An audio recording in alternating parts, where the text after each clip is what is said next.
쉽고 재미있는 시사경제 페페TV에서 존경하는 대한민국 국민 여러분께 말씀드립니다. 우리가 살면서 꼭 필요한 것들이 있습니다. 의식주를 비롯해서 공기, 물, 그리고 인터넷은 현대인에 있어 공기와 물에 비견될 만큼 필수적인 것이 되어버렸습니다. 식당에 가보면 밥 먹는 아이들 중 유튜브를 보지 않는 아이는 찾아보기 어려울 정도고, 사업을 함에 있어 가족과 친구, 연인들 간의 소통함에 있어 단 몇 분이라도 인터넷이 안되면 삶이 마비되어 버릴 정도인데요. 2019년 11월 25일 페페TV에 업로드된 영상에서 말씀드렸다시피 이 인터넷은 거의 모든 통신이 해양 케이블로 이루어지고 있습니다. 우주로 행성 띄어서 하는 방식은 속도도 느리고 잘 끊겨서 해양 케이블로 하는 것인데요. 이 해양 케이블 분야는 우리가 상상조차 할 수 없을 정도로 극한의 환경에서 이루어지고 엄청난 기술력이 필요합니다. 전세계가 절대 못할 것이라던 해양 케이블 분야에서 발군의 실력으로 전세계를 사로잡고 있는 대한민국의 해양 케이블에 대해 자세히 알아보겠습니다. 대한민국의 해양 케이블 기업 LS전선이 미국에서 약 660억 원 규모의 해저 케이블 교체 사업을 수주했습니다. 미국 중북부 미시건호에 1970년대 설치한 노후 해저 케이블을 2021년까지 교체해서 미시건주의 전력 수급을 안정화하는 사업입니다. LS전선에 따르면 미국은 설치한 지 오래되어 노후된 전력망이 많아 앞으로도 교체 수요가 꾸준히 증가할 것으로 예상됩니다. 또한 미국 내 해상 풍력 발전단지의 개발도 해저 케이블 시장의 성장을 견인하고 있습니다. 미국은 2050년까지 해상 풍력에 의한 발전량을 연간 86기가와트 규모로 늘릴 것으로 전망됩니다. 연간 86기가와트면 80만 이상의 가구가 사용할 수 있는 전력량입니다. 이 말이 뭐냐? LS전선 완전 물 만났다는 것입니다.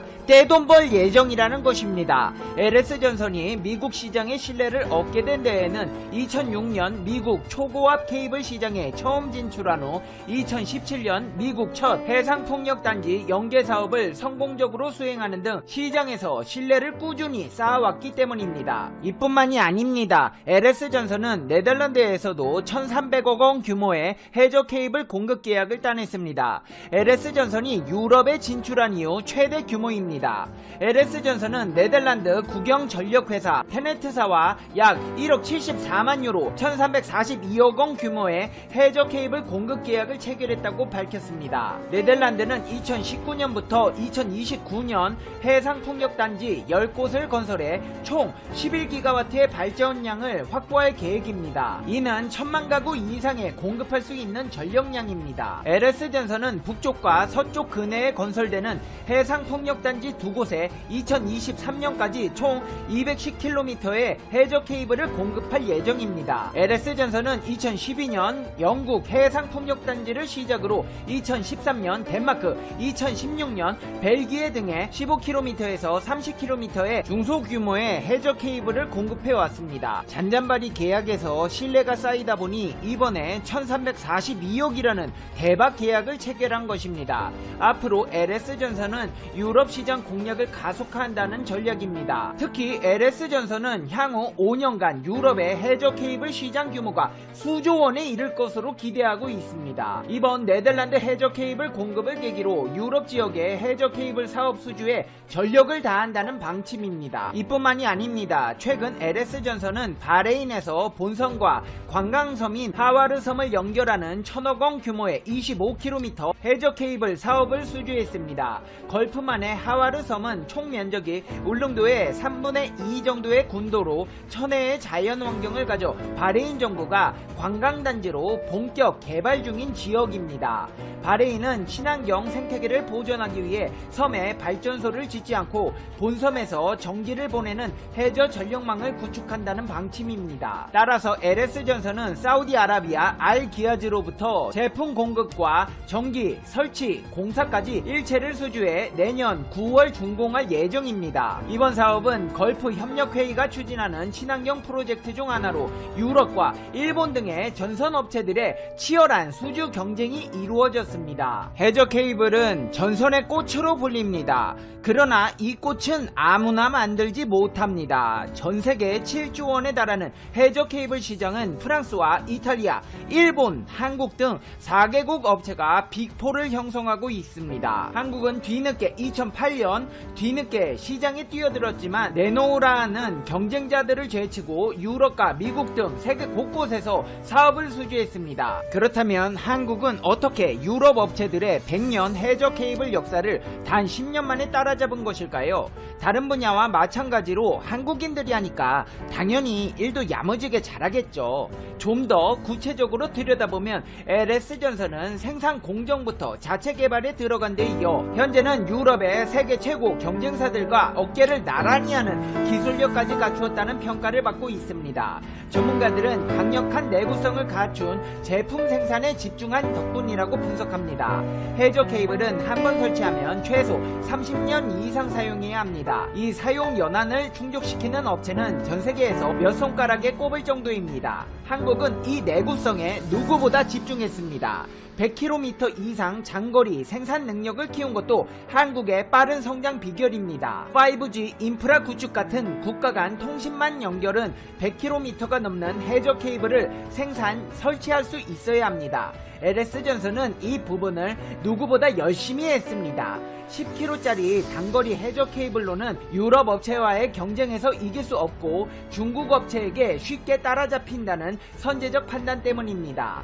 특히 한국에서 100km 이상 장거리 해저 케이블을 생산하는 업체는 LS전선이 유일합니다. 2005년 전후까지도 아시아에서 해저 케이블 기술을 보유한 나라는 일본밖에 없었습니다. 일본은 1980년대부터 해저 케이블 시장에 뛰어들어 유럽과 어깨를 나란히 하며 기술을 갈고 닦았습니다.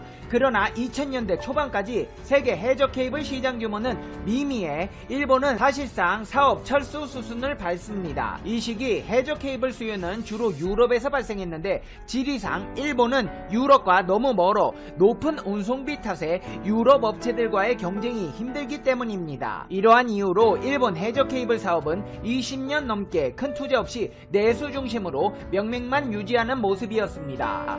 LS전선은 이때 시장 성장성이 충분하다고 판단해 2008년 한국 최초로 해저 케이블 공장을 착공합니다. 이후 10년 만에 해저 케이블의 세계 강자로 발돋움하게 된 것입니다. 뒤늦게 시장에 들어온 것이 오히려 기회를 잘 만나 득으로 작용하게 된 셈입니다. 특히 일본이 자체 내수 시장에 집중한 것과 달리 한국은 해외 시장 공략에 적극 나섰습니다. 한국은 내수 시장이 작기도 했지만 첨단 기술로 해외 시장에 진출해야 장기적으로 살아남을 수 있다고 판단했습니다. 이러한 전략 차이는 시간이 갈수록 큰 결과의 차이를 가져왔습니다. 넋놓고 있던 일본도 최근 글로벌 신재생 에너지 급증으로 전세계 해저 케이블 시장이 커지자 해외로 눈을 돌리고 있습니다. 그러나 스미토모 같은 기업들보다 해외 시장에서의 노하우는 한국 LS전선이 한 수 위라는 평가입니다. 이 같은 한국의 성장은 거저 이뤄진 것이 아닙니다. ABB 같은 네노라는 유럽 업체와 기술력이 뛰어난 일본 업체까지 참여한 입찰에서 기술과 가격, 성능 보증 평가를 모두 통과한 업체는 한국 LS전선이 유일합니다. 이후 사업 노하우를 쌓은 LS전선은 글로벌 해저 케이블 시장의 판도를 바꿔버렸습니다. 넥상스와 프리즈미아, 스미토모, LS전선이 나란히 어깨를 겨루는 4파전 체제를 만든 것인데요. 한국이 명실상부한 해저 케이블 빅4라는 사실은 이제 그 누구도 부인하지 못합니다. 하지만 LS전선의 욕심은 끝이 없습니다. 전세계의 해저 케이블을 모두 독식하겠다는 각오로 강원도 동해시에 해저 케이블 2공장을 준공했기 때문입니다. 해저 케이블 생산 능력이 기존 대비 2.5배 증가함에 따라 해저 케이블 사업 대형화에 따른 수요에 대응할 수 있게 되었습니다. 동해 해저 2공장은 대지 면적 10만 4천 제곱미터에 건축 면적 8,800제곱미터 규모입니다. LS전선은 이번 해저 2공장의 준공으로 크게 향상된 생산 능력으로 2009년 해저 케이블 시장에 진출한 지 10여년 만에 도약을 위한 기틀을 마련하게 되었다고 자평했습니다. 해저 전력 케이블은 일반적으로 지름 30cm 내외의 케이블을 한 번에 수십 킬로미터까지 연속으로 생산해내는 것이 시스템이 중요해 대형 제조 설비가 필수적입니다. 설비 자체가 경쟁력에 중요한 한 요소입니다. LS 전선 측은 이번 공장 준공에서 대부분의 설비를 자체 개발했으며 전 세계적으로도 5대 정도에 불과한 50m 높이의 대형 제조 설비, 또 5톤 트럭 1000여 대 분의 케이블을 한 곳에 감아 보관할 수 있는 5000톤급 턴테이블도 추가로 도입했습니다. 참 이쯤 되면 공장 준공식 할 때 술 한잔 하면서 자축할 법한데, 겸손한 LS 전선 측은 사회적 거리두기에 발맞추어 준공식도 갖지 않고 최고 경영진이 사업장을 방문해 임직원을 격려하는 자리만 가졌습니다. 이제 페페TV의 결론입니다. 페페TV.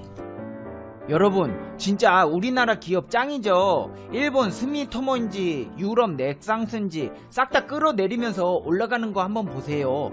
이거 진짜 어려운 거예요. 해저 케이블 기술 자체도 물론이고 바다에 배 타고 나가 전선을 깐다는 게 말처럼 쉬운 일이 아니거든요. 물고기 같은 게 전선 갉아먹으면 어디가 절단된 건지 수천 킬로미터짜리 전선에서 찾아내는 것도 그렇고, 수천 킬로미터짜리 전선을 깐다는 것도 이게 과연 사람이 할 수 있는 일인지 아무리 생각해도 대단하다는 말밖에 할 수가 없는데요. 이분들 덕분에 오늘 하루도 행복하게 불 켜놓고 인터넷을 할 수 있다는 것에 대해 진심으로 고개 숙여 감사를 표합니다. 진심으로 감사합니다. 여러분, 매일 행복하지는 않지만 행복한 일은 매일 있습니다. 인생에서 살면서 행복했던 순간들을 생각해보면 다 사소한 일들이었던 것 같아요. 다들 욕심내서 무언가 큰 것들을 얻으려 하지만 그것보다 내 삶 속에서 소소한 행복을 찾는 하루 만들어 보시는 건 어떠세요? 페페TV 시청자 여러분은 어떻게 생각하세요? 페페TV는 여러분의 생각이 궁금합니다. 댓글로 여러분의 생각을 남겨주세요. 그러면 여러분, 오늘 하루도 행복한 하루 되세요. 당신은 소중하니까요. 다음 영상에서 봬요. 안녕.